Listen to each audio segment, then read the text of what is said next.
Hello students, good morning everybody. इसके पहले हमने integrated rate law equations, zero order reaction, first order reaction और pseudo first order reaction के लिए जो है डिटेल में स्टडी किया है। आज का हमारा टॉपिक जो स्टडी का होगा that is half life of a reaction. तो रिएक्शन का हाफ लाइफ जो एक्चुअली होता क्या है, तो ध्यान से सुनिए। The half life of a reaction is the time in which the concentration of a reactant is reduced to 1/2 of its initial concentration। तो ध्यान रखिए, जो concentration of the reactant है, जब ये इनिशियल concentration के हाफ हो जाए that is R0/2, तो इस टाइम को हम नाम देंगे हाफ लाइफ और उसे हम इंडिकेट करेंगे T1/2 से। तो ध्यान से सुनिए, the half life of a reaction is the time in which concentration of a reactant is reduced to 1/2 of its initial concentration and it is represented as T1/2। तो इसको हम जो T1/2 से रिप्रेजेंट करेंगे। अब देखिए, हम यहाँ पर ज़ीरो ऑर्डर रिएक्शन का हाफ लाइफ पीरियड की जो इक्वेशन क्या होगी और साथ ही साथ फर्स्ट ऑर्डर रिएक्शन काइनेटिक्स की हाफ लाइफ की इक्वेशन क्या होगी, वो दोनों हम यहाँ पर जो है आज स्टडी करने वाले हैं। तो लेट अस सी फर्स्ट ज़ीरो ऑर्डर रिएक्शन। तो इसके पहले हमने आपको बताया था ज़ीरो ऑर्डर रिएक्शन के लिए जो रेट कांस्टेंट की इक्वेशन है वो है K = R0 - R/T। तो K = R0 - R/T। तो ये जो है ज़ीरो ऑर्डर काइनेटिक्स की जो है रेट कांस्टेंट की इक्वेशन है। अब यहाँ पे आपको कंसिडर क्या करना है, टाइम t को जो है T1/2 जो है कंसिडर करना है। तो t को आप लिखना है T1/2 और ये जो आपको कॉन्सेंट्रेशन ऑफ द रिएक्टेंट है इसे आपको कंसिडर करना है R0/2। अब ये दोनों वैल्यूज़ जो है t की और r की जो है आप यहाँ पर जो इस इक्वेशन के अंदर जो है पुटअप कीजिए, तो आपको यहाँ पर जो है ज़ीरो ऑर्डर काइनेटिक्स की T1/2 यानी कि half life of a reaction की इक्वेशन जो है मिल जाएगी। तो let us put this values in this equation. तो ये हो जाएगा K = R0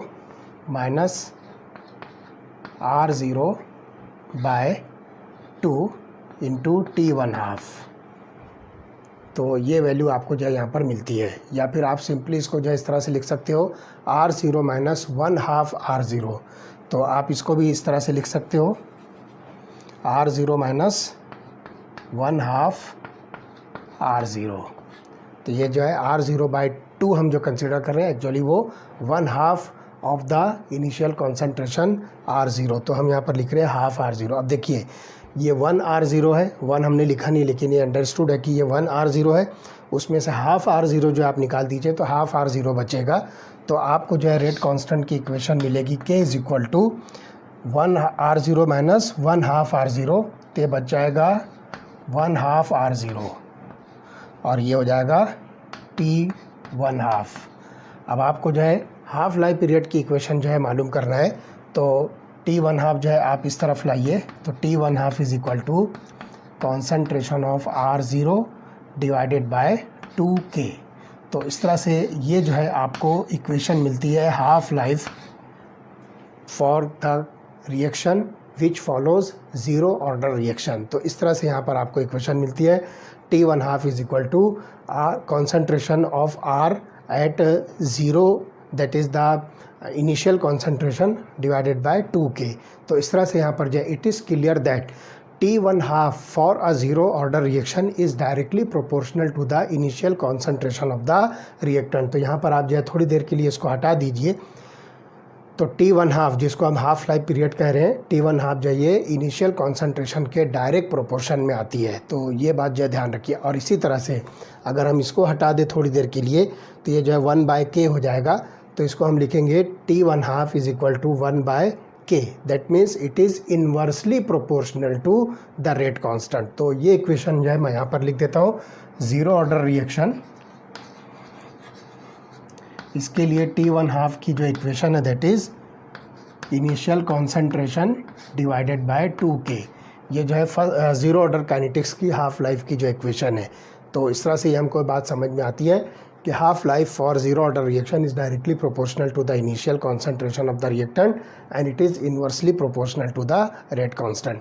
अब चलिए देखते हैं फर्स्ट ऑर्डर काइनेटिक्स के लिए आपको ये क्या रिएक्शन मिलेगी। तो यहाँ पर हम जो है सेकंड नंबर लेते हैं फॉर फर्स्ट ऑर्डर रिएक्शन। तो फर्स्ट ऑर्डर के लिए जो है रेट इक्वेशन हमको मिलती है K is equal to 2.303 upon T log R0 upon R। तो मैं यहाँ लिखता हूँ K is equal to 2.303 upon T log of R0 upon R।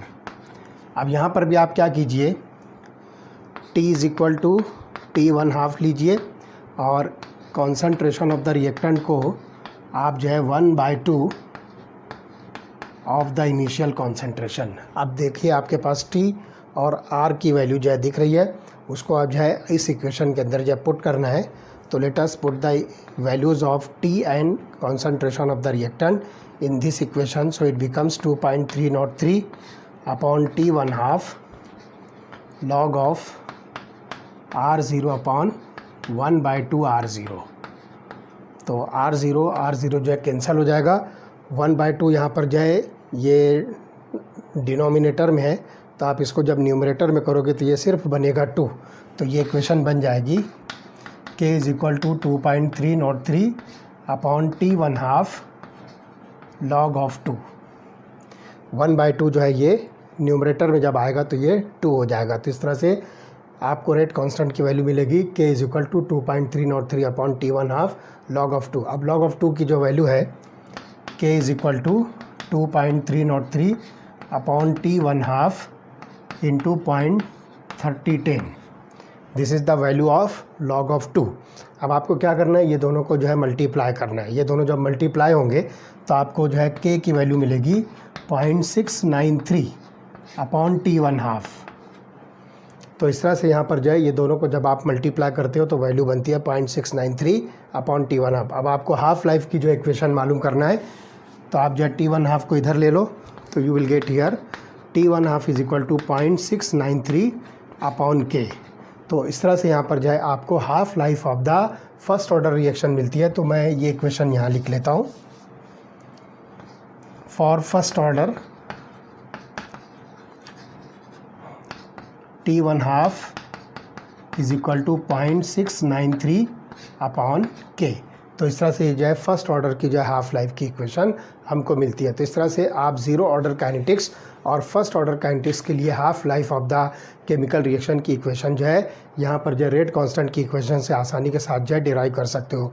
And it can be seen that for the first order reaction half life period is constant. तो यहाँ पर जो है फर्स्ट ऑर्डर रिएक्शन के लिए हाफ लाइफ जो है constant है, क्योंकि आप यहाँ पर देख रहे हो राइट हैंड साइड में कहीं पर भी initial concentration of the reactant मौजूद नहीं है, इसलिए हम यहाँ पर इसको जो है कांस्टेंट कहेंगे। तो ध्यान रखिए it is independent of the initial concentration of the reacting species. तो आप यहाँ देख रहे हो कहीं पर भी कॉन्सेंट्रेशन ऑफ R या कॉन्सेंट्रेशन ऑफ R0 नहीं दिख रहा है, जैसा कि आपको यहाँ पर जीरो ऑर्डर काइनेटिक्स के अंदर कॉन्सेंट्रेशन ऑफ R0 जो है नज़र आ रहा है, initial concentration of the reactant दिख रहा है। तो फर्स्ट ऑर्डर काइनेटिक्स के लिए हाफ लाइफ पीरियड की जो वैल्यू होती है ये कांस्टेंट होती है and it is independent upon the initial concentration of the reacting species, and the half life of a first order equation is readily calculated from the rate constant and vice versa। तो rate constant से आप जो है T1/2 की value मालूम कर सकते हो या T1/2 से जो है आप rate constant first order kinetics के लिए जो है आप डिटरमाइन कर सकते हो। तो यहाँ पर जो है एक बात जो है इंपॉर्टेंट जो है नोट करने वाली है, for zero order reaction T1/2 is directly proportional to initial concentration. तो हम यहाँ पर लिखेंगे half life period of the chemical reaction is directly proportional to initial concentration of the reactant। और फर्स्ट ऑर्डर काइनेटिक्स के लिए हाफ लाइफ पीरियड जो है independent of initial concentration of the reactant है। तो ये दो बातें जो है आपको ख़ास तौर से यहाँ पर जो है नोटिस करना है।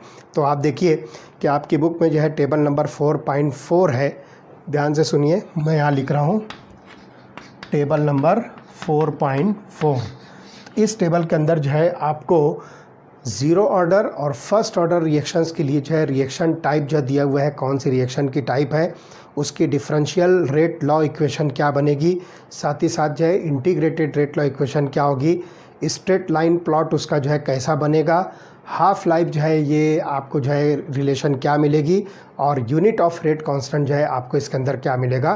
तो उस टेबल के अंदर जो है ये सारी चीज़ों को जो है समराइज़ किया हुआ है, आप वहाँ पर जो है देखकर शॉर्ट में जो है टेबल नंबर 4.4 से जो इसकी स्टडी कर सकते हो। तो this is about the half life of a chemical reaction.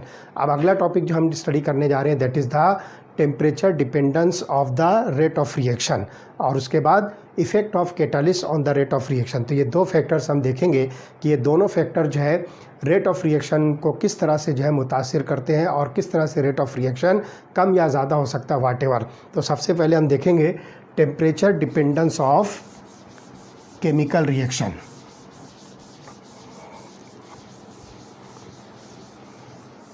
तो पहला टॉपिक हम इसमें स्टडी करेंगे temperature dependence of the rate of reaction. Temperature dependence of rate of reaction. बहुत आसानी के साथ जो हम इसको एक्सप्लेन कर सकते हैं, तो ध्यान रखिए most of the chemical reactions are accelerated by increase in temperature. Acceleration means speed बढ़ना, फास्ट होना। तो इंक्रीज इन टेम्परेचर से बहुत सारी केमिकल रिएक्शन की जो स्पीड होती है वो फास्ट होती है, that means rate of the reaction जो ये फास्ट होता है। एग्जाम्पल होगा डीकम्पोजिशन ऑफ N2O5। ध्यान से सुनिए, डीकम्पोजिशन ऑफ N2O5 ये एक केमिकल रिएक्शन है। अलग अलग टेम्परेचर पर जो है इसकी रेट ऑफ रिएक्शन जो है क्या होगा वो हम यहाँ पर जो आपको बताने जा रहे हैं। The time taken for half of the original amount of material to decompose is 12 minute at 50 degree Celsius. तो ध्यान रखिए 12 मिनट एट 50 डिग्री सेल्सियस। यहाँ पर आपने जो है 50 डिग्री सेल्सियस जो है टेम्परेचर जो है मेंटेन रखा है। तो half of the initial concentration होने के लिए जो टाइम रिक्वायर्ड है वो 12 मिनट्स है। ठीक, अब आगे देखिए 5 hours at 25 degree Celsius. 5 hours at 25 degree Celsius. तो यहाँ पर जो है आपने टेम्परेचर कम किया तो टाइम जो है यहाँ पर जो है बढ़ गया, दैट मीन्स रिएक्शन यहाँ पर जो है स्लो हो गई। तो 12 मिनट के बजाय यहाँ पर जो है 5 घंटे लग रहे हैं। इसी तरह से 10 days at 0 degree Celsius, same reaction के लिए 10 डेज एट 0 डिग्री सेल्सियस। तो आप देखिए नीचे से ऊपर जो है ये टेम्परेचर इंक्रीज़ हो रहा है। 0 डिग्री सेल्सियस है, 25 डिग्री सेल्सियस है, उसके बाद जो है 50 डिग्री सेल्सियस है। तो नीचे से ऊपर जो है टेम्परेचर इंक्रीज़ हो रहा है, तो आप देखिए टाइम भी धीरे धीरे जो है कम हो रहा है। 0 डिग्री सेल्सियस पर इसी रिएक्शन के लिए आपको 10 दिन लगते हैं, 25 डिग्री सेल्सियस पर इसी रिएक्शन को आपको 5 घंटे लग रहे हैं, और 50 डिग्री सेल्सियस पर जो है इसी रिएक्शन के लिए आपको जो है 12 मिनट्स लग रहे हैं। That is the time taken for half of the original amount of the material to decompose. तो ये जो है आपके सामने जो है temperature dependence of the rate of the reaction है। तो यहाँ पर जो है ध्यान रखना है कि इसी तरह से मिक्सचर ऑफ पोटेशियम परमैंगनेट जिस एंड ऑक्जेलिक एसिड, तो यहाँ पर जो है इन दोनों के बीच रिएक्शन जब हम कंसिडर करते हैं तो ध्यान रखिए KMnO4 plus oxalic acid H2C2O4, इन दोनों का जब आप मिक्सचर लेते हो तो ये दोनों आपस में जब रिएक्ट होते हैं तो ध्यान से सुनिए कि potassium permanganate gets decolourised faster at higher temperature. Potassium permanganate का जो कलर है वो पर्पल है, इट्स कलर इज़ पर्पल, या सिंपली आप इसको जो है पिंक कह सकते हो। तो इस पोटेशियम परमैंगनेट को ऑक्जेलिक एसिड क्या करता है, डीकलराइज करता है। तो इसको जो है डीकलराइज होने के लिए जो टाइम टेकन है वो हायर टेम्परेचर पर जो है बहुत शॉर्ट होगा। तो that potassium permanganate gets decolourised faster at higher temperature than at the lower temperature. तो ये बात भी हमको समझ में आती है कि जब आप temperature of the reaction increase करोगे तो रेट ऑफ द रिएक्शन जो है फास्ट होगी। And it has found that for a chemical reaction with rise in temperature by 10 degree Celsius the rate constant is nearly doubled। तो ध्यान रखिए rise in temperature by 10 degree Celsius. ये बात जो है ख़ास तौर से एक जनरल क्राइटेरिया ये आपको बता रहा हूँ। For a chemical reaction with rise in temperature by 10 degree Celsius the rate constant is doubled. तो यहाँ पर जो है आप रेट कांस्टेंट जो है 2K जो है कंसीडर कर सकते हो, नियरली डबल होता है। तो ये एक जो है जनरल क्राइटेरिया है। And the temperature dependence of rate of a chemical reaction can B accurately explained by the Arrhenius equation. तो यहाँ पर जो है इस चीज़ को जो है एक्यूरेटली एक्सप्लेन करने के लिए जो है एक इक्वेशन जो है पेश की गई और उस इक्वेशन का नाम है अरेनियस इक्वेशन।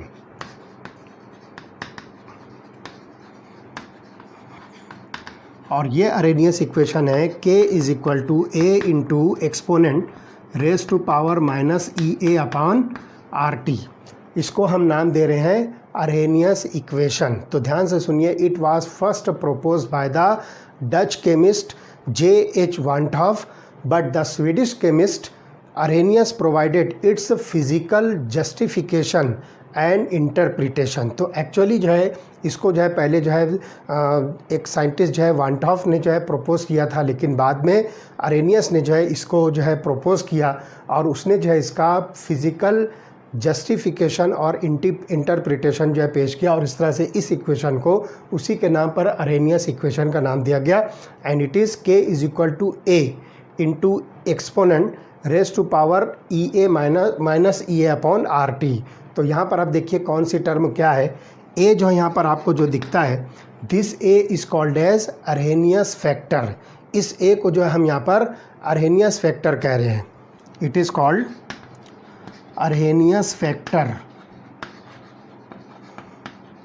या इसको जो है एक दूसरा नाम दिया गया है frequency factor.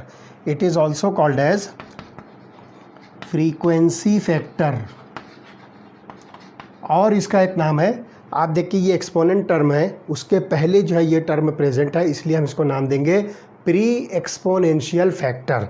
It is also called as pre exponential factor. तो यहाँ पर जो है ये टर्म जो है ए आपको जो दिख रही है, इसको आप अरेनियस फैक्टर या फ्रीक्वेंसी फैक्टर या फिर प्री एक्सपोनेंशियल फैक्टर जो है कह सकते हो। तो it is a constant specific to a particular reaction. तो यहाँ पर जो है ध्यान रखिए एक जो है कांस्टेंट वैल्यू है, स्पेसिफिक है पर्टिकुलर रिएक्शंस के लिए। तो यहाँ पर जो है R जो आपको दिख रहा है, it is a gas constant, और EA जो है this is activation energy and it is measured in joules per mole. तो यहाँ पर जो है इतनी सारी ये जो टर्म्स है, तो K जो है रेट कांस्टेंट है, A जो है अरेनियस फैक्टर है, E जो है ये एक्सपोनेंट टर्म है, EA जो है this is activation energy, R is the gas constant और T जो है simply it is the temperature. तो यहाँ पर जो है ध्यान रखिए एक रिएक्शन की एग्जांपल हम लेते हैं जिसमें हाइड्रोजन और आयोडीन मिलकर जो है हाइड्रोजन आयोडाइड फॉर्म कर रहे हैं। तो इसको जो है आप आसानी के साथ जो है समझ सकते हो कि यहाँ पर जो है ये आपको एनर्जी प्रोफाइल डायग्राम बनाकर भी मैं आपको बताऊंगा कि किस तरह से ये रिएक्शन जो है प्रोड्यूस हो रही है। तो एक्टिवेशन एनर्जी जो है कहाँ पर आती है, तो लेट अस सी। एक रिएक्शन है H2 gas plus I2 gas that gives rise to 2HI gas. अब इस रिएक्शन का एक्चुअली हम अगर मैकेनिज़्म जो है देखें तो क्या होगा, according to Arrhenius this reaction can takes place only when a molecule of hydrogen and molecule of iodine collide to form an unstable intermediate, and it exists for a very short period of time and then breaks up to form two molecules of hydrogen iodide। तो यहाँ पर देखिए एक molecule hydrogen का, एक molecule iodine का, ये दोनों आपस में जो है कोलाइड होंगे और कोलाइड होने के बाद जो है एक इंटरमीडिएट स्पेसीज बनेगी और फिर उस इंटरमीडिएट स्पेसीज की जो है ब्रेकिंग होगी और ब्रेकिंग होने के बाद जो है वो 2 मॉलिक्यूल्स ऑफ हाइड्रोजन आयोडाइड जो है फॉर्म करेगा। अब देखिए यहाँ पर क्या होगा, लुक हियर, मैं इस रिएक्शन का मैकेनिज़्म आपको शो कर रहा हूँ। This is hydrogen molecule, this is a single bond between 2 hydrogens.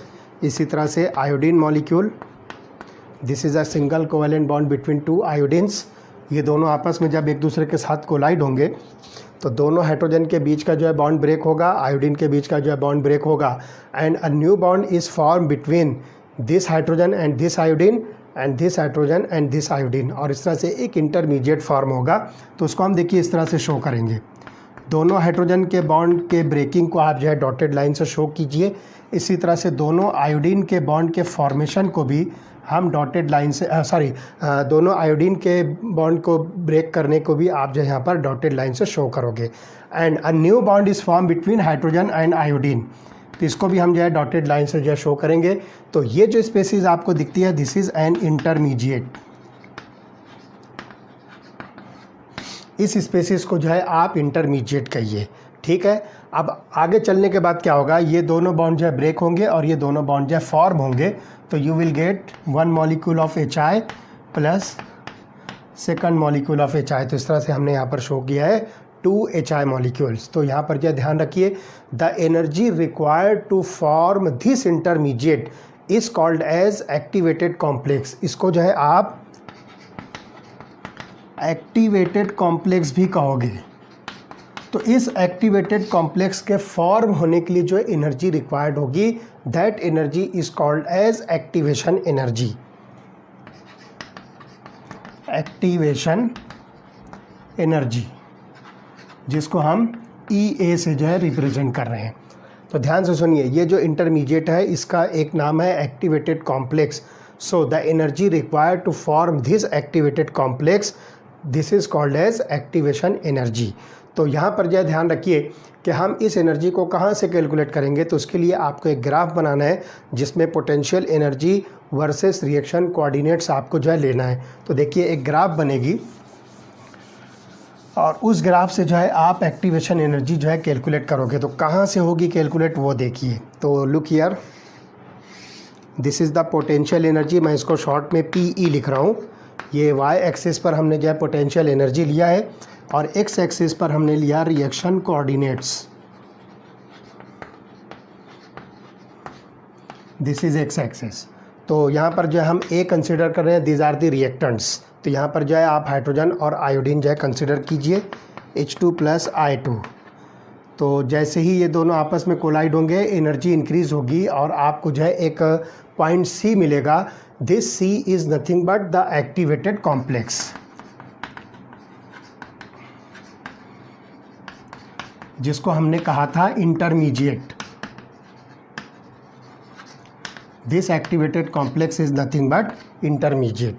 तो जैसे ही इंटरमीडिएट फॉर्म होगा एनर्जी जो है सडन डिक्रीज होगी and it get converted into the product that is the molecule of hydrogen iodide. तो यहाँ पर जो है आपको ये प्रोडक्ट मिलता है। आप देखिए एक्टिवेशन एनर्जी कहाँ से मिलेगी। तो difference between activated complex, energy of the activated complex and energy of the reactant, ये दोनों एनर्जीज़ का जो है आप डिफरेंस निकाल लीजिए। तो ये डिफरेंस जो एनर्जी बैरियर आपको दिखता है, दिस इज़ एक्टिवेशन एनर्जी। और इसी तरह से ये दोनों के बीच की जो एनर्जी का जो बैरियर होगा, this is the enthalpy of the reaction, जिसको हम डेल्टा H से जो इंडिकेट करेंगे। तो इस तरह से आप जो है किसी भी केमिकल रिएक्शन के अंदर आप इस चीज़ को जो है बहुत आसानी के साथ जो है कैलकुलेट कर सकते हो, जिसको हम एक्टिवेशन एनर्जी कहेंगे। तो यहाँ पर जो है ध्यान रखिए कि some energy is released when the complex decomposes to form the product. तो कुछ एनर्जी रिलीज होगी, उस एनर्जी को यहाँ पर जो हम एंथैल्पी ऑफ द रिएक्शन कहेंगे। So the final enthalpy of the reaction depends upon the nature of the reactants and the products. तो जैसा भी रिएक्टेंट और प्रोडक्ट का नेचर होगा उसके हिसाब से आपको एंथैल्पी ऑफ द रिएक्शन की जो है वैल्यू मिलेगी। And all the molecules in the reacting species do not have the same kinetic energy. तो यहाँ पर ध्यान रखिए कि जो मॉलिक्यूल्स हैं जितने भी रिएक्टिंग स्पेसीज़ के, इनकी काइनेटिक एनर्जी सेम होगी ऐसा ज़रूरी नहीं है। तो all the reacting molecules do not have the same kinetic energy. इसलिए यहाँ पर जो है आपको क्या करना पड़ेगा कि it is difficult to predict the behaviour of any one molecule with precision. बिल्कुल सही करेक्ट वैल्यू के साथ में आप जो किसी एक मॉलिक्यूल की भी जो है बिहेवियर जो है प्रेडिक्ट नहीं कर सकते हो। तो इसके लिए क्या करना पड़ेगा, बोल्ट्जमैन और मैक्सवेल नाम के साइंटिस्ट ने, इन्होंने क्या किया था कि they used the statistics to predict the behaviour of large number of molecules. तो उन्होंने जो है बहुत सारे मॉलिक्यूल्स को लेकर उसका बिहेवियर जो है कैलकुलेट किया, और उसके बाद जो है जो हाईएस्ट पीक पॉइंट पर जो आपको जो है ग्राफ की वैल्यू मिलती है, वहाँ से जो है उन्होंने जो है kinetic energy of the molecule को जो है कैलकुलेट किया। तो उसके लिए fraction of the molecule versus kinetic energy, तो ये एक जो है ग्राफ बनी। This is fraction of molecules और वर्सेस काइनेटिक एनर्जी।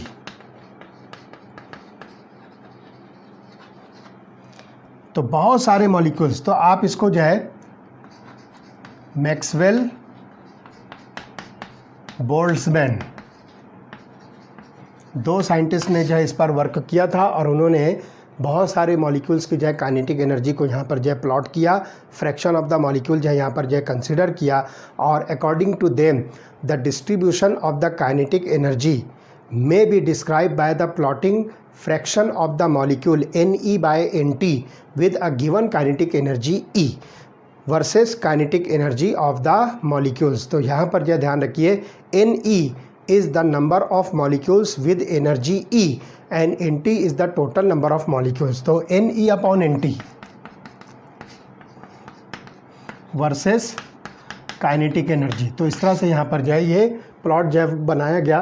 तो Ne is the number of molecules with energy E, और उसके बाद जो है Nt is the total number of the molecules हैं। तो इसको लेकर जो है यहाँ पर एक ग्राफ प्लॉट किया गया। तो वो ग्राफ जो है आपको देखिए इस तरह से मिलेगी, लाइक दिस। तो ये जो हाईएस्ट पीक जहाँ पर आता है उस पोजीशन पर जो है यहाँ पर एक पर्टिकुलर जो है काइनेटिक एनर्जी जो है प्लॉट की गई, कैलकुलेट की गई, and this kinetic energy is called as most probable kinetic energy. This is called as most probable kinetic energy. Kinetic energy को हम जो है के लिख रहे हैं। तो इस एनर्जी को जो इस पोजीशन पर मिलती है आपको, it is called as most probable kinetic energy. वजह क्या है कि किसी सिंगल मॉलिक्यूल की काइनेटिक एनर्जी पूरे प्रिसीजन के साथ जो है कैलकुलेट करना डिफ़िकल्ट है। तो फ्रैक्शन ऑफ द मॉलिक्यूल्स यहाँ पर लिया गया और उनकी काइनेटिक एनर्जी को जो है उसके अगेंस्ट में यहाँ पर जो है प्लॉट किया गया।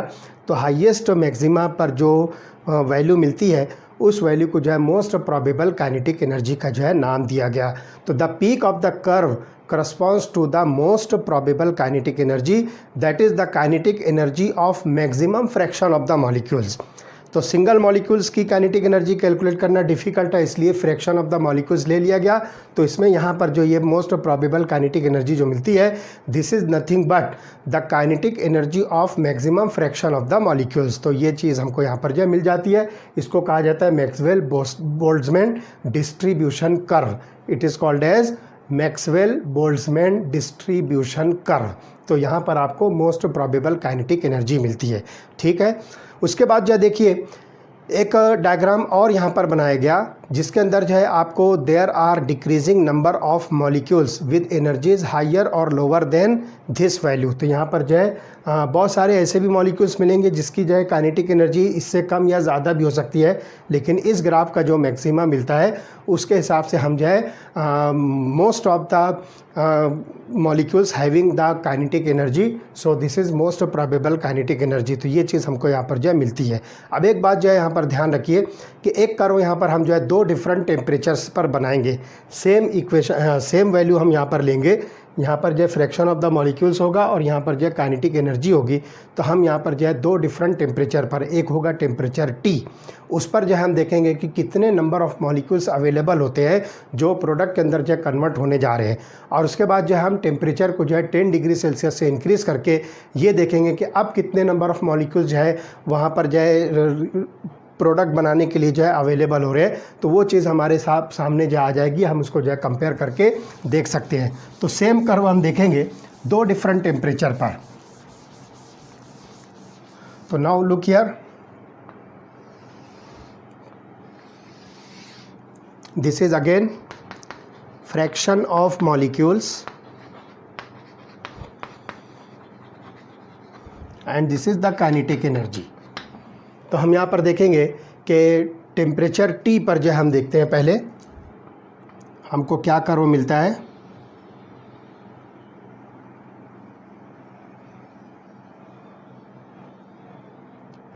ये टेम्परेचर टी पर जो है आपको बोल्ट्जमैन डिस्ट्रीब्यूशन कर्व जो है मिलता है। तो यहाँ पर हम जो है एक एरिया जो है यहाँ पर हाईलाइट करते हैं और उस एरिया को हम नाम देंगे fraction of the molecules reacting at T. तो यहाँ से हम इसको जो है नोट करते हैं। लुक हियर, इसको मैं शेडेड कर देता हूँ और इसको मैं नाम देता हूँ this is the fraction of molecules reacting at T. तो यहाँ पर हम इसको लिख देते हैं ये टी पर जाए, ये टेम्परेचर पर जाए इतने मॉलिक्यूल जो है रिएक्ट होने वाले हैं और ये प्रोडक्ट में कन्वर्ट होने वाले हैं। ठीक है, उसके बाद आगे हम जो है क्या करते हैं T+10 पर देखते हैं क्या होने वाला है। तो लुक हियर,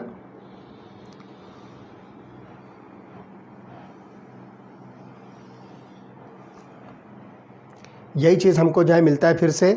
तो यहाँ पर आप देखिए, अब इसको जो है मैं इस तरह से हाईलाइट करता हूँ। तो इस रीजन को मैं कहता हूँ कि fraction of additional molecules which react at T+10। तो this is the fraction of additional molecules reacting at T+10। तो यहाँ पर आप देखिए कि ये रीजन जो एग्जैक्टली डबल हो जाता है। तो इस बात पे हमको जो ये बात समझ में आती है कि जब टेम्परेचर हम इंक्रीज़ करते हैं, तो आप देखिए ये टेम्परेचर है T+10। तो जब टेम्परेचर हम इंक्रीज़ करते हैं तो number of the molecules which are giving the product, तो ये जो है डबल हो जाता है। तो एक्चुअली यहाँ पर जो है हर 10 डिग्री सेल्सियस पर ये जो है आपको जो है डबल वैल्यू मिलेगी। तो ये चीज़ जो है बहुत आसानी के साथ मैक्सवेल बोल्ट्जमैन डिस्ट्रीब्यूशन कर्व से जो है आप इसको समझ सकते हो। तो यह बात जो है ध्यान रखिए कि ये कर्व जो है स्प्रेड होगा राइट हैंड साइड की तरफ, और ये आप देखोगे कि the curve broadens out, that is spreads to the right hand side such that there is greater proportion of the molecules with much higher energies, and this area under the curve, ये area under the curve must be constant since total probability must be 1 at all time। तो यहाँ पर जो है total probability जो है 1 हो जाएगी हर टाइम पर। तो ये जो है कांस्टेंट वैल्यू मिलेगी। And we can mark the position of activation energy on Maxwell Boltzmann distribution curve. तो यहाँ पर जो है आप इसको जो है एक्टिवेशन एनर्जी का जो है मार्किंग दे सकते हो। तो इस एक्टिवेशन एनर्जी पर जो है आपको इतने सारे मॉलिक्यूल्स T डिग्री सेल्सियस पर जो है आपको इतने मॉलिक्यूल्स मिल रहे हैं। ये वाला एरिया जो दिख रहा है जो पर्टिकुलर एक्टिवेशन एनर्जी रखते हैं और जो आगे चलने के बाद जो है प्रोडक्ट में कन्वर्ट होने जा रहे हैं। फिर T+10 पर आप देखिए कि ये इतने एडिशनल मॉलिक्यूल हो जाते हैं। तो इस तरह से टोटल देखिए इतने सारे मॉलिक्यूल जो है ये अवेलेबल हैं जो एक पर्टिकुलर एक्टिवेशन एनर्जी रखते हैं, और आगे चलने के बाद ये इतने fraction of the molecules product में कन्वर्ट होने जा रहे हैं। तो इस तरह से ये चीज़ हमको जो है समझ में आती है। तो increasing the temperature of a substance increases the fraction of the molecules। तो यहाँ पर आप देखिए T पर जो है इतना फ्रैक्शन आपको दिख रहा है और T+10 पर अब ये इतना हो गया, यानी एग्जैक्टली इसके डबल हो गया। तो increasing the temperature of the substance increases the fraction of the molecules which collide with energy greater than activation energy, and it is clear from this diagram that in the curve at T+10 the area showing the fraction of molecules having energy equal to or greater than the activation energy gets doubled, leading to double the rate of the reaction। तो यहाँ पर जो है T+10 पर जो ये area और बढ़ गया, एग्जैक्टली इसके जो है डबल हो जाता है और इस तरह से रेट ऑफ रिएक्शन भी जनरली जो है डबल होगा।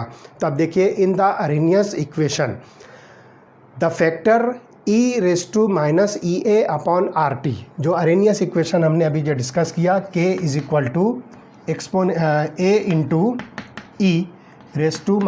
A/E⁻ अपॉन RT, इसको हम जो है अरेनियस इक्वेशन कह रहे हैं।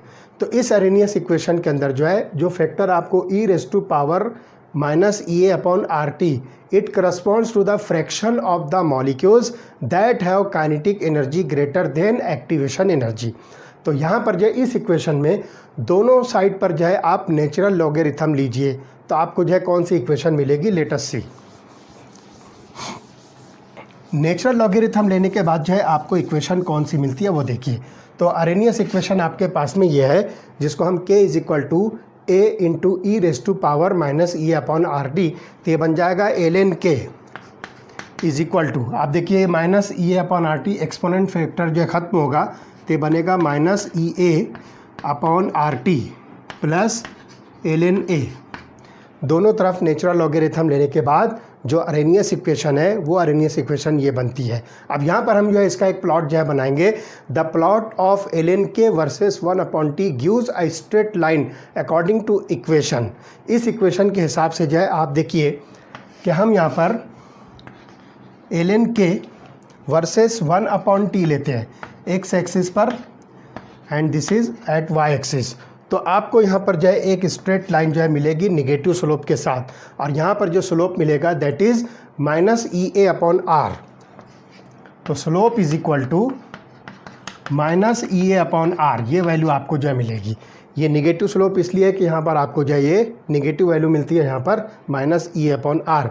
और इंटरसेप्ट जो होगा इसको जो है आप इंटरसेप्ट कर दीजिए पूरा यहाँ तक के y एक्सिस पर, तो ये जो है आपको ln a की वैल्यू मिलेगी। Intercept is ln a। तो इस तरह से ये आपको जो है स्ट्रेट लाइन कर्व जो है आपको मिलती है। तो ये चीज़ जो है हम बहुत आसानी के साथ अरेनियस इक्वेशन के ज़रिए से जो है सॉल्व कर सकते हैं। Thus, it has been found from Arrhenius equation that increasing the temperature और decreasing the activation energy will result in an increase in the rate of the reaction. तो आप यहाँ पर देखिए कि इस इक्वेशन के हिसाब से आप अगर टेम्परेचर इंक्रीज़ करते हो तो रेट ऑफ रिएक्शन इंक्रीज़ होगा, या फिर एक्टिवेशन एनर्जी को आपको डिक्रीज़ करना पड़ेगा क्योंकि ये माइनस ई है।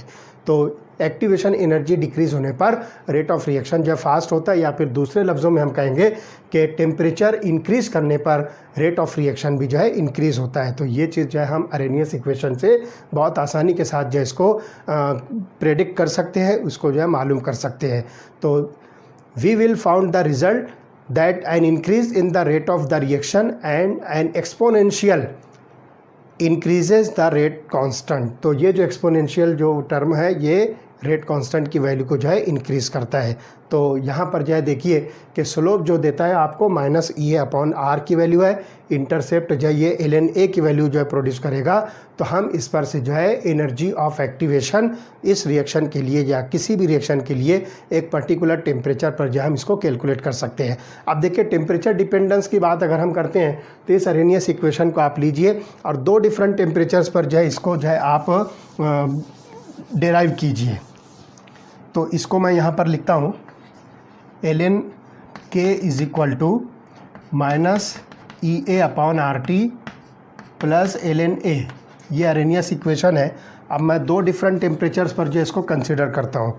तो पहले मैं लूँगा एट T1 पर जो है मैं इस इक्वेशन को लूँगा तो ये बनेगा ln k1 is equal to minus E A upon R T1 plus ln a। ये पहली इक्वेशन आप इसको जो है लेबल कर दीजिए, ठीक है। उसके बाद एट T2 दूसरे टेम्परेचर पर ये बन जाएगा ln k2 is equal to minus E A upon R T2 plus ln a। इसको आप इक्वेशन नंबर 2 का नाम दीजिए। अब क्या करना है, इक्वेशन 2 में से इक्वेशन 1 को जो है आप क्या कीजिए, माइनस कीजिए, इसको जो है सबट्रैक्ट कीजिए। तो इस तरह से आपके पास जो है ln k2 minus ln k1 ये इक्वेशन आएगी। So it is ln k2 minus ln k1 is equal to, अब आपके पास k2 की वैल्यू ये है, ठीक। तो ये हो जाएगा minus E A upon R T2 plus ln a minus E A upon R T1 plus ln a। ये आपको जो है इक्वेशन 2 माइनस इक्वेशन 1 मिलता है। अब ध्यान रखिए, since A is constant for a given reaction, इसलिए आप जो है इसमें से ए को जो है इग्नोर कर दीजिए, इसको ख़त्म कर दीजिए। तो K1 and K2 are the values of the rate constant at temperature T1 and T2 respectively.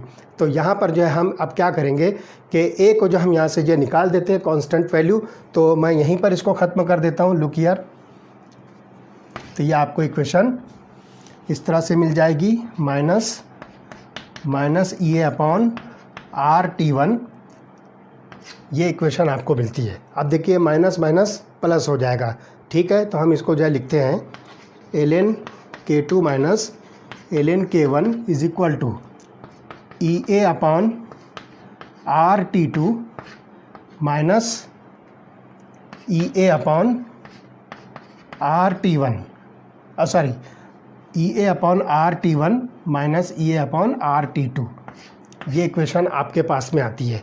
अब यहाँ पर जो है ई ए और आर जो है ये कांस्टेंट वैल्यू है, इसको आप जो है कॉमन निकाल दीजिए यहाँ से भी और यहाँ से भी। तो देखिए ये इक्वेशन क्या बनेगी, लुक हियर,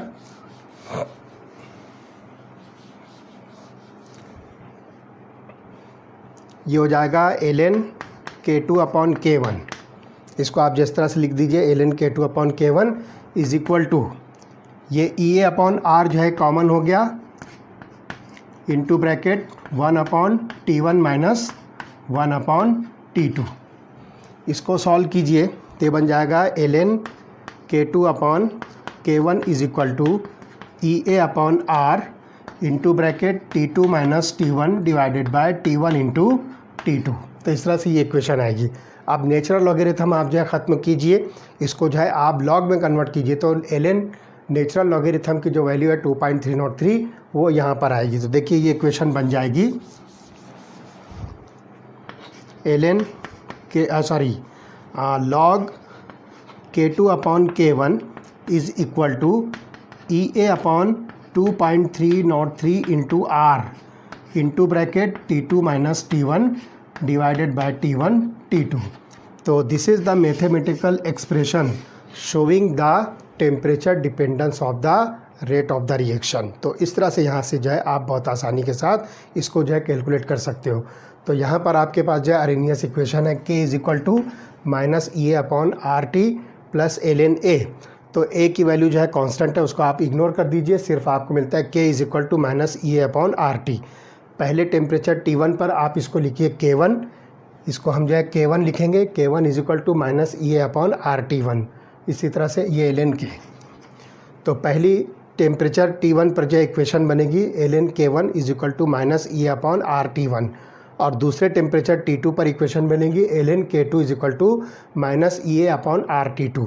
अब इक्वेशन नंबर 2 में से इक्वेशन नंबर 1 को जब माइनस करते हैं तो ये सारी इक्वेशन आने के बाद फाइनली हमको जो ये इक्वेशन मिलती है, this is the mathematical expression showing the temperature dependence of the rate of the reaction. तो इस तरह से यहाँ पर जो है ये पहला फैक्टर हमारा जो कंप्लीट हुआ। अब दूसरा जो है इफ़ेक्ट ऑफ द कैटालिस्ट हम लेते हैं। तो देखते हैं कि कैटालिस्ट यूज़ करने पर हमको जो है रेट ऑफ रिएक्शन पर जो है क्या इफ़ेक्ट मिलता है। तो सेकंड हम यहाँ पर जो है पॉइंट डिस्कस करेंगे, that is effect of catalyst. तो ध्यान से सुनिए, a catalyst is a substance which increases the rate of reaction without itself undergoing any permanent chemical change. तो यहाँ पर जो ध्यान रखिए कि कैटालिस्ट जो है वो केमिकल सब्सटेंस होता है जो रेट ऑफ रिएक्शन को जो है इंक्रीज़ करता है और ख़ुद अपने आप में किसी भी किस्म की कोई केमिकल चेंज नहीं करता है। एग्जाम्पल अगर आप लेते हो तो पोटेशियम क्लोरेट, ध्यान रखिए इस रिएक्शन के अंदर जिसको हम डीकम्पोजिशन ऑफ पोटेशियम क्लोरेट ले रहे हैं, तो ये प्रोडक्ट बनाएगा पोटेशियम क्लोराइड प्लस ऑक्सीजन। तो इसके अंदर हम जो है MnO2 मैंगनीज डाइऑक्साइड जो यूज़ करते हैं, and this manganese dioxide is used as a catalyst. तो ये जो है पोटेशियम क्लोरेट के रेट ऑफ रिएक्शन को, जिसको हम डीकम्पोजिशन ऑफ पोटेशियम क्लोरेट करें, उसके रेट ऑफ रिएक्शन को जो है क्या करता है, इंक्रीज़ करता है।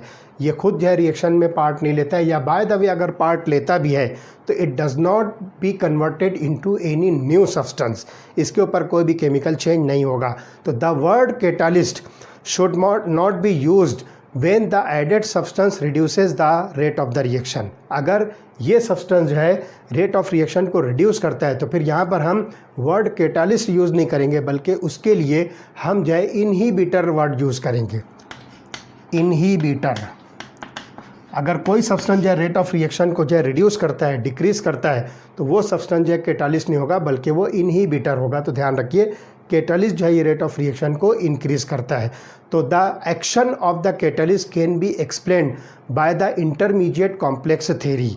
तो यहाँ पर क्या होगा, according to this theory a catalyst participates in a chemical reaction by forming temporary bonds with the reactants resulting in an intermediate complex, and this has a transitory existence and decomposes to yield the products and the catalyst। तो यहाँ पर आप देखिए कि आपके पास जो है ये सबस्ट्रेट है, ये कैटालिस्ट के साथ जो है रिएक्ट होगा, तो आपको यहाँ पर जो है सबस्ट्रेट और कैटालिस्ट का जो है एक इंटरमीडिएट मिलेगा, और फाइनली कैटालिस्ट प्लस प्रोडक्ट या प्रोडक्ट प्लस कैटालिस्ट जो है ये फॉर्म करेगा।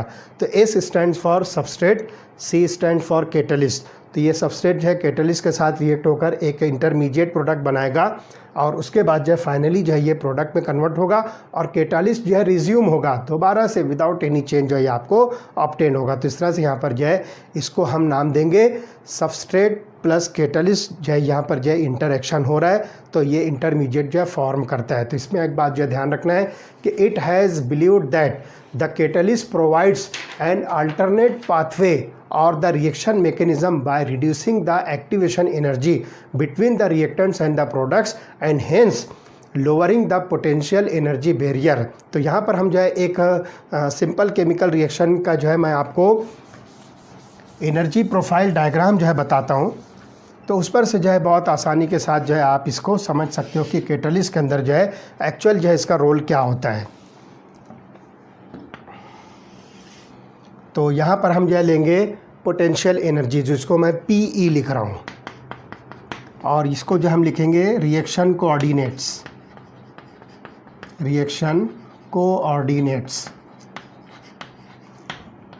एक्स एक्सिस पर, और पोटेंशियल एनर्जी यहाँ पर हम जो है वाई एक्सिस पर ले रहे हैं।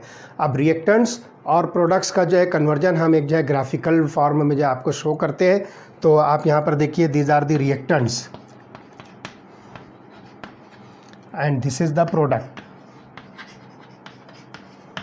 तो रिएक्टेंट जो है रिएक्ट होंगे and they get converted into the products. ठीक है, तो ये जो लाइन आपको दिख रही है, ये जो है आपको एनर्जी प्रोफाइल डायग्राम मिलता है विदाउट यूज़ ऑफ कैटालिस्ट। तो इसके अंदर जो है आप कैलकुलेट करोगे इसका जो है एनर्जी बैरियर, जिसको हम एक्टिवेशन एनर्जी कहेंगे। तो ध्यान रखिए, ये आपके पास जो है इंटरमीडिएट है, दिस इज़ एन इंटरमीडिएट, और ये रिएक्टेंट की जो है एनर्जी लाइन है। तो इन दोनों के बीच का जो एनर्जी बैरियर है आप उसको एक्टिवेशन एनर्जी कहोगे, दैट इज़ EA। तो ये जो है विदाउट कैटलिस्ट वाली जो है रिएक्शन है, जिसमें आपको ये एनर्जी ऑफ एक्टिवेशन मिलता है। उसके बाद जो है विद कैटलिस्ट मैं यहाँ पर जो लेता हूँ, तो ये प्रोडक्ट फॉर्म करेगा। तो अब यहाँ पर आप देखिए, ये इसका जो है इंटरमीडिएट है, और यहाँ पर जो है ये डिफरेंस जो आपको मिलता है, this is energy of activation of the reaction with the use of catalyst. तो डॉटेड लाइन की जो ग्राफ आपको लाइन जो दिखती है वो कैटालिस्ट के साथ है, that means with catalyst. This is with catalyst and this is without catalyst. तो विथ कैटलिस्ट और विदाउट कैटलिस्ट ये आपको जो है समझ में आ जाता है। And it is clear from the Arrhenius equation that lower the value of the activation energy faster will be the rate of reaction. तो आप देखिए यहाँ पर एनर्जी ऑफ एक्टिवेशन जो है लोअर हो रही है, तो ये दूसरा पाथ जो है इस रिएक्शन को जो है प्रोवाइड करता है, जिसके ज़रिए से शॉर्ट पीरियड ऑफ टाइम में रिएक्शन जो है कंप्लीट होती है। और आपको अरेनियस इक्वेशन के अंदर भी ये चीज़ मिलती है कि एक्टिवेशन एनर्जी अगर कम होगी तो रेट ऑफ रिएक्शन जो है इंक्रीज होगा। तो a small amount of the catalyst can catalyse a large amount of the reactants. तो बहुत थोड़ा सा भी कैटलिस्ट अगर आप किसी रिएक्शन में यूज़ करते हो तो large amount of the reaction को जो है वो कैटलाइज करता है। लेकिन ध्यान रखिए, a catalyst does not alter the gives energy delta G of the reaction को ये आल्टर नहीं करता, इसके ऊपर इसका कोई इफेक्ट नहीं होता। तो कैटलिस्ट यहाँ पर जो है डेल्टा जी को जो है टच नहीं करता है, डेल्टा जी को जो है अल्टर नहीं करता है। तो it कैटलाइजेस the spontaneous reactions only but does not catalyse the non spontaneous reaction. ये भी बात ध्यान रखना है कि कैटलिस्ट जो है ये सिर्फ स्पॉन्टेनियस रिएक्शन जो खुद से हो रही है विदाउट एनी एक्सटर्नल मीन्स, कोई रिएक्शन जो हो रही है उसको हम स्पॉन्टेनियस रिएक्शन कह रहे हैं। तो कैटलिस्ट जो है सिर्फ स्पॉन्टेनियस रिएक्शन को जो है कैटलाइज करता है, नॉन स्पॉन्टेनियस रिएक्शन को कैटलिस्ट कैटलाइज नहीं करता है। ये बात जो है ध्यान रखिए। इसी तरह से यहाँ पर ध्यान रखिए कि it also found that a catalyst does not change the equilibrium constant of a reaction, rather it helps in attaining the equilibrium faster। Equilibrium constant को ये टच नहीं करता है, ये अफेक्ट नहीं करता है, लेकिन इक्विलिब्रियम को फास्टर जो है अटेन करता है। तो ये बात जो है यहाँ पर जो क्लियर होती है कि it catalyses forward as well as the backward reactions to the same extent so that the equilibrium state remains the same but is reached earlier. तो यहाँ पर जो है दोनों साइड की रिएक्शन, फॉरवर्ड रिएक्शन भी और बैकवर्ड रिएक्शन, दोनों को साइमल्टेनियसली जो है ये क्या करेगा, इसकी इक्विलिब्रियम को जो है चेंज करेगा। और इस तरह से यहाँ पर जो है ध्यान रखना है कि एक्सटेंड इतना जो है इस कैटलिस्ट का होगा इसके अंदर कि equilibrium state remains same but is reached earlier, ये जल्दी से आ जाएगी। तो इस तरह से यहाँ पर जो ये इफेक्ट ऑफ द कैटलिस्ट हुआ। अब देखते हैं collision theory of the chemical reactions, इसका जो है क्या मीनिंग है और केमिकल रिएक्शन में इसका क्या रोल होता है। तो collision theory of chemical reactions, तो यहाँ पर जो ध्यान रखिए कि दो रिएक्टिंग स्पेसीज आपस में एक दूसरे के साथ कोलाइड होने के बाद प्रोडक्ट या फॉर्म होता है, ये हम जनरली समझते हैं। लेकिन कोलिजन थ्योरी हमको बताती है कि एक्चुअली उसमें क्या होता है, कैसा कोलिजन होना चाहिए। तो ध्यान रखिए, though the Arrhenius equation is applicable under a wide range of the circumstances, collision theory which was developed by Max Trautz and William Lewis in 1916 to 18 provides a greater insight into the energies and the mechanistic aspects of the chemical reaction and it is based on kinetic theory of gases। तो ये जो collision theory है ये kinetic theory of gases पर जो है based है। तो यहाँ पर ध्यान रखिए कि according to this theory the reactant molecules are assumed to be the hard spheres. यहाँ पर जो रिएक्टिंग स्पेसीज है आप उसको जो है हार्ड स्फीयर्स के तौर पर जो अज्यूम कीजिए, अलग अलग साइज़ के, जैसा भी जो है वो मॉलिक्यूल होगा रिएक्टिंग स्पेसीज को आप जो है अलग अलग साइज़ के हार्ड स्फीयर के तौर पर जो है इसको जो है अज्यूम कीजिए।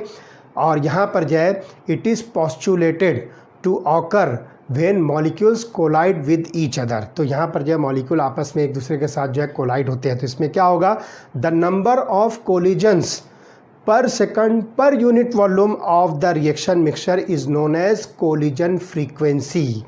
ध्यान रखिए, फिर से मैं बता रहा हूँ, the number of collisions per second per volume of the reaction mixture is known as collision frequency. Collision frequency, और इसको हम जो है Z से जो है रिप्रेजेंट करेंगे। It is the number of collisions per second per unit volume of the reaction mixture है, ठीक है।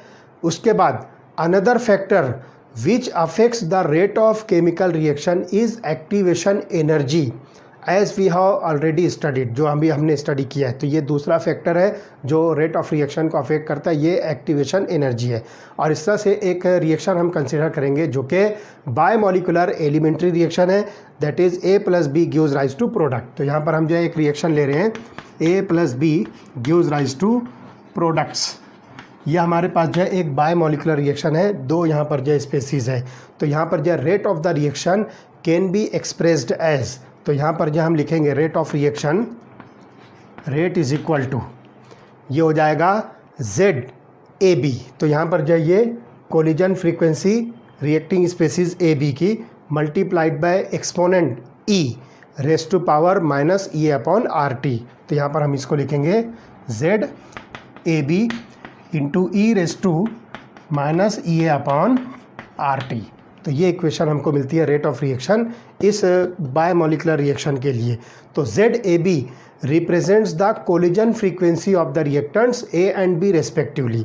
तो यहाँ पर जो है जेड ए बी जो है ये कोलिजन फ्रीक्वेंसी है रिएक्टिंग स्पीसीज ए और बी की, ठीक है। और E raise to power minus E upon R T represent the fraction of the molecules with energies equal to और ग्रेटर देन एक्टिवेशन एनर्जी। तो यहाँ पर जो है हम इस इक्वेशन को लेते हैं, इस इक्वेशन को जब हम जो है कंपेयर करते हैं अरेनियस इक्वेशन से, तो हमको ये बात पता चलती है कि अरेनियस इक्वेशन के अंदर जो कैपिटल ए जो है, जो अरेनियस फैक्टर है, इट करस्पॉन्ड्स टू और it is related to the collision frequency, क्योंकि यहाँ पर हम इसको लेते हैं A into E raise to power minus E upon R T.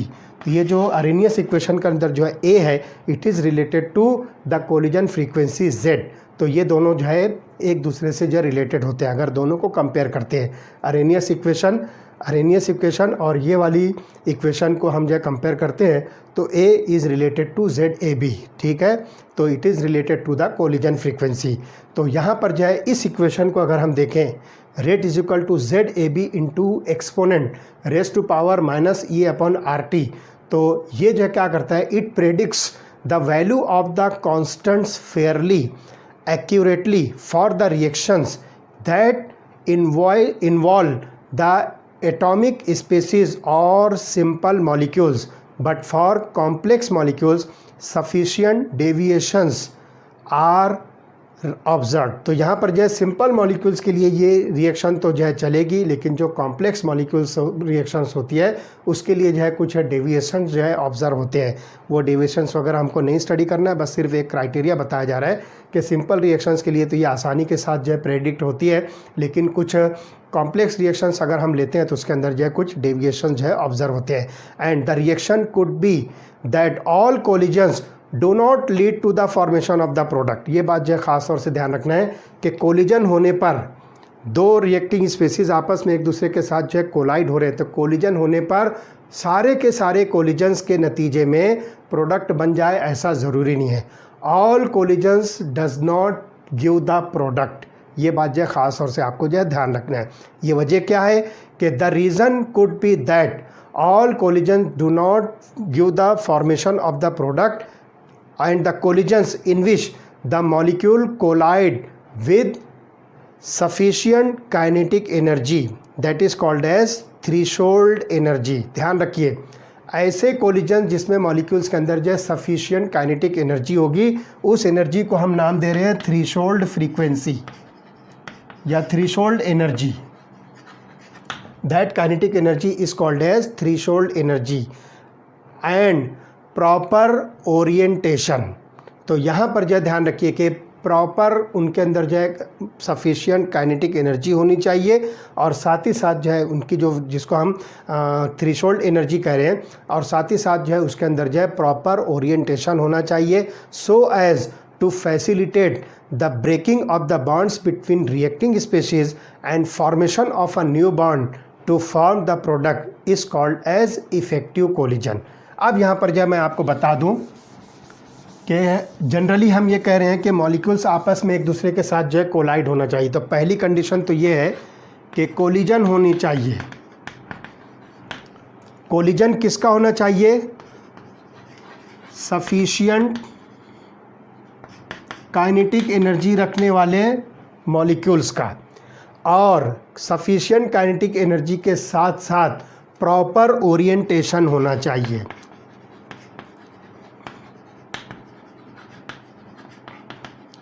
यानी आपको जो है किसी रिएक्शन में प्रोडक्ट मिलने के लिए ये तीन कंडीशंस होनी चाहिए।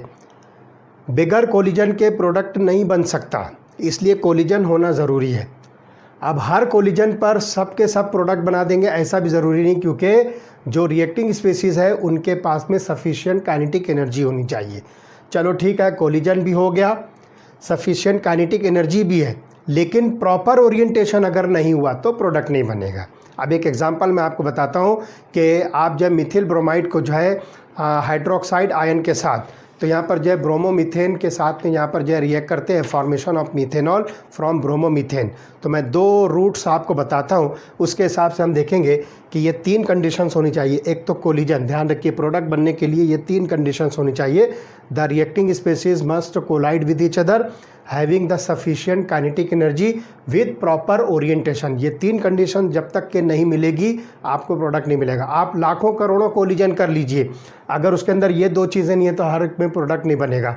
या आप कोलिजन भी कर लीजिए, सफिशिएंट काइनेटिक एनर्जी भी होने दो, लेकिन अगर प्रॉपर ओरिएंटेशन नहीं है तब भी प्रोडक्ट नहीं बनेगा। इसलिए प्रोडक्ट बनने के लिए ये 3 कंडीशंस होनी चाहिए। तो देखिए मीथेनॉल का फॉर्मेशन ब्रोमोमीथेन से, look here, this is the molecule of bromomethane. इसको आप जो है हाइड्रोक्साइड आयन के साथ जो है रिएक्ट कीजिए। अब 2 मॉलिक्यूल्स आपस में कोलाइड होंगे तो मीथेनॉल बनना चाहिए, लेकिन सफिशिएंट काइनेटिक एनर्जी के साथ और प्रॉपर ओरिएंटेशन।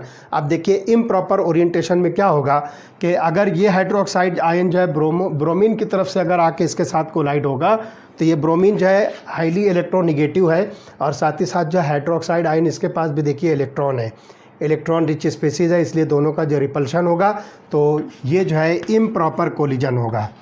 तो यहाँ पर आप देखो मैं लिखता हूँ इम्प्रॉपर कोलिजन, तो आप लिखिए यहाँ पर नो प्रोडक्ट, आपको कोई भी प्रोडक्ट नहीं मिलेगा। लेकिन यही हाइड्रोक्साइड आयन इधर बैक साइड से अगर आके अटैच होता है तो आपको एक इंटरमीडिएट मिलेगा, और फिर वो इंटरमीडिएट फाइनली प्रोडक्ट के अंदर जो कन्वर्ट होगा। तो आप इसको ले लीजिए आप प्रॉपर कोलिजन। तो प्रॉपर कोलिजन में देखिए हाइड्रोक्साइड आयन बैक साइड से आएगा, ये होगा OH CH H H Br, ये आपको जो है एक इंटरमीडिएट मिलेगा, दिस इज़ इंटरमीडिएट। तो आप देखिए यहाँ पर दोनों मॉलिक्यूल्स आपस में कोलाइड भी हुए, इसकी जो है सफिशिएंट काइनेटिक एनर्जीज भी इनके अंदर मौजूद है, और प्रॉपर कोलिजन के साथ जो रिएक्ट हुए तो finally it get converted into the product. तो ये आपको जो है मीथेनॉल मिल जाएगा प्लस Br-। तो इस तरह से यहाँ पर जो है प्रॉपर कोलिजन से आपको यहाँ पर मीथेनॉल मॉलिक्यूल जो है मिलेगा। तो the proper orientation of the reactant molecules lead to bond formation, whereas improper orientation makes them simply bounce back and no products are formed। मैं फिर से आपको बताता हूँ कि रिएक्शन में प्रोडक्ट मिलने के लिए पहली चीज़ कोलिजन होना चाहिए, दूसरी चीज़ सफिशिएंट काइनेटिक एनर्जी होनी चाहिए, और तीसरी चीज़ प्रॉपर ओरिएंटेशन।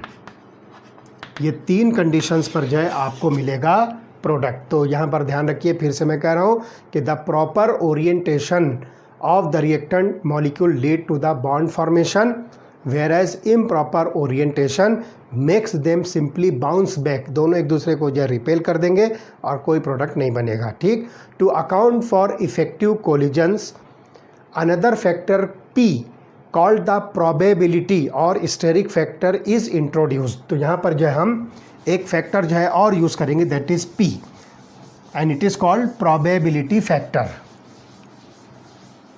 तो जो इक्वेशन अभी हमने लिया था, rate is equal to ZAB, rate is equal to ZAB into e⁻⁻⁸ तो एक फैक्टर यहाँ पर जो है आपको P जो है इसमें बढ़ाना पड़ेगा, जिसको हम नाम दे रहे हैं प्रोबेबिलिटी और स्टेरिक फैक्टर। तो P is equal to probability factor, या जो है आप इसको दूसरा नाम दीजिए स्टेरिक फैक्टर। तो इस तरह से ये इक्वेशन बन जाएगी, rate is equal to PZAB into exponent (e⁻⁻⁸ and thus in collision theory activation energy and proper orientations of the molecule together determine the criteria for an effective collision and hence the rate of the chemical reaction यहाँ पर जो determined होगा। and collision theory also has certain drawbacks as it considers atoms or molecules to be hard spheres and ignores their structural aspects. तो यहाँ पर जो है एक इसका ड्रॉबैक आता है कि यहाँ पर जो है मॉलिक्यूल्स या आइटम्स को हार्ड स्फीयर्स जो है कंसिडर किया है, यहाँ पर जो है शेप ऑफ द मॉलिक्यूल्स को जो है कंसिडर नहीं किया गया है। और इस तरह से जो है यहाँ पर कोलिजन थ्योरी के बेसिस पर जो है आप रेट ऑफ द रिएक्शन को इजीली डिटरमाइन कर सकते हो बाय यूजिंग दिस इक्वेशन। इस तरह से हमारा ये चैप्टर केमिकल काइनेटिक्स यहाँ पर जो है एंड होता है। इसके बाद हम जो है न्यू चैप्टर जो है चैप्टर नंबर 5 जो है स्टार्ट करेंगे। ओके।